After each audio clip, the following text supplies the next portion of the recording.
Welcome to Just Count Me In, a podcast designed to help you break free from your limitations and step into the life that you actually were meant to live. I'm Sari Stone, and I'm a holistic coach with a background in education.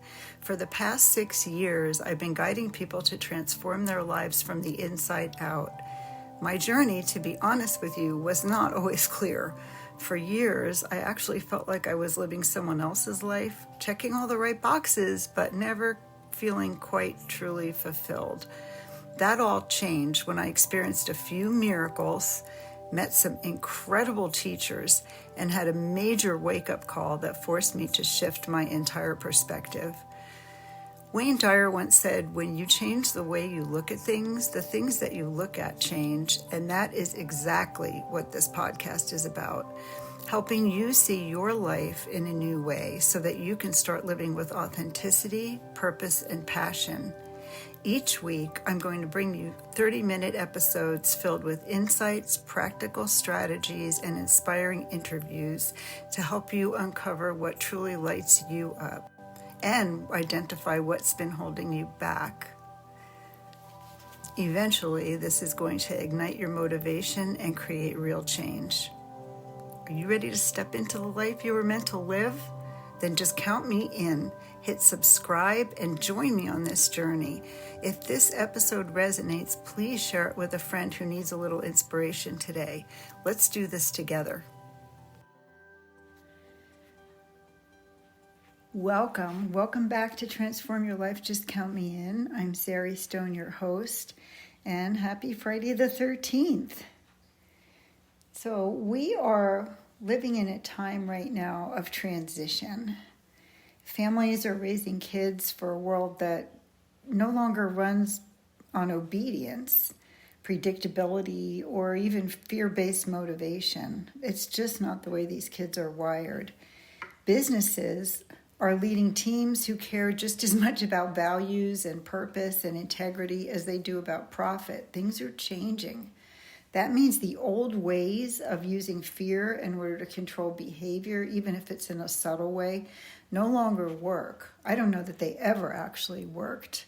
Compliance is really not what we're looking for. We want buy-in. Things have changed. This week, with Friday the 13th being today, right before Valentine's Day, I noticed how easily fear-based narratives showed up. I actually had a client who almost rescheduled her coaching session because she wasn't sure that this would be a good day for it. And I thought, I was raised that Friday the 13th was actually a lucky day because my mom was born on May 13th, and it happened to have been a Friday when she was born. And I don't know whether she was joking about it or maybe she knew that actually 13 is a lucky number. There are 13 lunar cycles. And the name Friday traces back in Roman tradition with Venus, the goddess of love and creation. And it used to be called Frasia's Day in Old English tradition, also linked with beauty and love and creation. So there's really not even a basis for it. I did a little bit of homework about it because the Friday the 13th thing is so big. And it's just an example of, it's a micro example actually, of a much larger conversation. It's about how we're conditioned and how fear-based systems are actually losing their relevance, and why values-based leadership and parenting is so much more important now than it's ever been in business and family life. 90% of residencies in high-rises in New York City don't have a 13th floor labeled. And Otis, the elevator company, 85% of their elevator panels don't have a label for the 13th floor. They call it something else, or they skip and go right to the 14th. And this is just an example of how we've let something that was a rumor or something that was a superstition become a reality for us. So I'm wondering how this ties into our lives. Children don't learn fear from dates or events. They learn fear from how adults respond to uncertainty. And when we joke about bad luck, don't walk on cracks because we don't want to break our mom's back, break a mirror and freak out that we're going to have 10 years of bad luck, avoid things automatically, or speak anxiously without even realizing it, kids are going to pick up on the feeling. They're going to pick up on the feeling more than the words. And especially these sensitive, intuitive, and gifted kids, they feel the emotional undercurrent a lot more than words.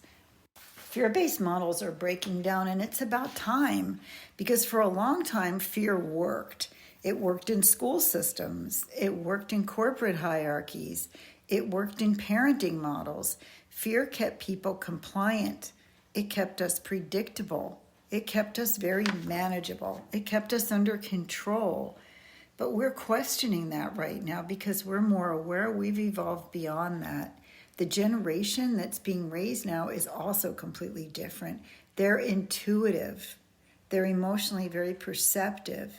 They question authority, not in an argumentative way, the way my generation did, not out of defiance.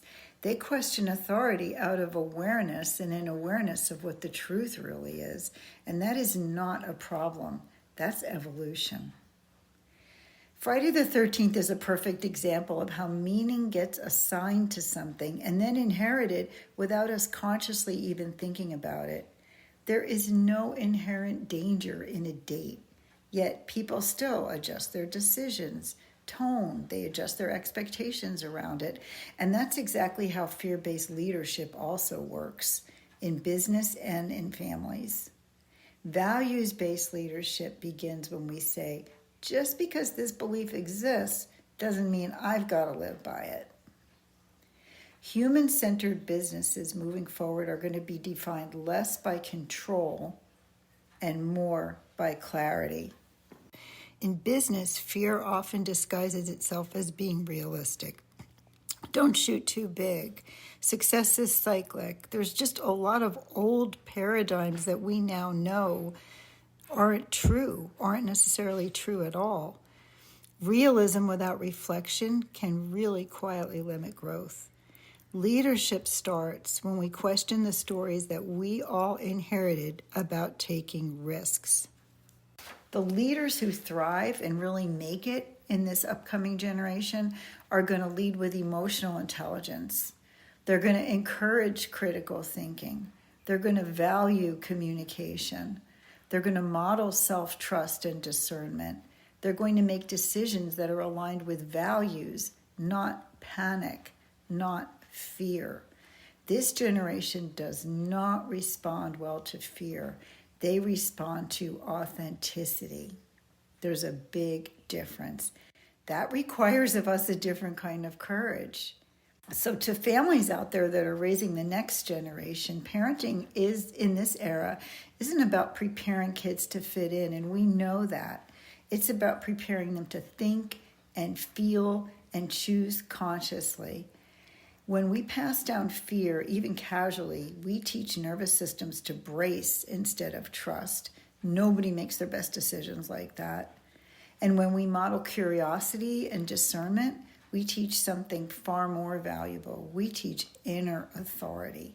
And that's what we want. We want people that can work together by trusting themselves and being the best expression of themselves as they can be, sharing the gifts that they came in to share. There's different conversations that we can have with kids and with teens and with adults about systems that are built on fear and control.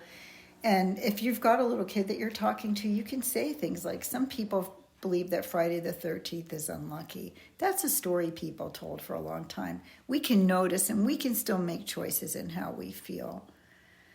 The conversations I have are more with older people, and it's teenagers and young adults, and a lot of systems were built on fear and control. But the future is being built on awareness and values. So we talk about how they decide on what actually deserves their energy. The next generation does not need more fear-based compliance. They need discernment, emotional intelligence, and values-led decision making. And these are not just a bunch of buzzwords that I'm saying. These are truths that we've known about for a while. They've been coming up in meetings for a while now. Friday the 13th becomes just a micro example of a much larger conversation. How humans are conditioned, how fear-based systems are losing their relevance, why value-based leadership is now essential in business and in family life. The future belongs to leaders and parents who are willing to question what no longer fits. The question isn't whether fear will arise. Fear is going to arise. The question is, will we let inherited narratives lead us? Or are we going to choose values, awareness, and alignment instead? What we do with the fear and how we teach our children to navigate the fear is the discussion here, or our teams if we're running businesses. That's a choice. How we build businesses worth working for, families worth learning from, and a future worth handing to the next generation. If this conversation resonated with you, it might be because you are standing at a threshold. You may be a parent wondering how to raise emotionally intelligent kids in a world that feels so uncertain. There's a lot going on in our world right now, and we're aware of it because of media. You might be a business owner realizing that fear-based leadership no longer fits the future that you want to build. My coaching work is centered on helping individuals and families move from inherited patterns into conscious, value-based choices in their homes, in their work, in their leadership. If you feel called to explore that kind of support, I'd invite you to please connect with me. There's no pressure, just a conversation to see what alignment might look like for you. You can find contact information for me in the show notes. And I'm also going to link a discernment guide for you in the show notes. Wherever you are in this process, trust this. The fact that you're questioning old stories means that you are already leading differently. Until the next time, just count me in. Thank you so much for joining me today. If this episode spoke to you, I'd really love to hear from you. You can find me on Instagram or on my Facebook page, just count me in. And if someone came to mind while you were listening, please share this episode with them. Sometimes one conversation can change everything. Thank you for being here, for choosing growth, and for doing the inner work. I look forward to being with you again next time. Remember, we're all in this together. Hit that subscribe button. Just count me in.